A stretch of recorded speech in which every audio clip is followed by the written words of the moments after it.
মায়ার নবীর মতো দামি কেউ নাই। ওই মায়ার নবী আল্লাহর কাছে দোয়া করে, আল্লাহুম্মা জাআলনি ফি আইনি সগীরা ওয়া ফি আয়ুনিন নাসি কাবীরা।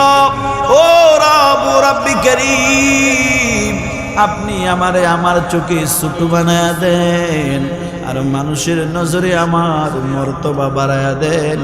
নিজের যে বড় বলে বড় সেই নয়, লোকে যারে বড় বলে বড় সেই হয়। ঠিক কিনা বলেন? মান তাওয়াযা লিল্লাহ রাফাআহুল্লাহ। এই শুনো, নোয়াখালীর মানুষ, যে আল্লাহর জন্য নিজের ছোট বানায়া দেয়, আল্লাহ রাজি খুশির জন্য নিজের নিচের দিকে তাকাইয়া ছোট বানায়া দেয়, আল্লাহ বলে আমি আল্লাহ ওই বান্দা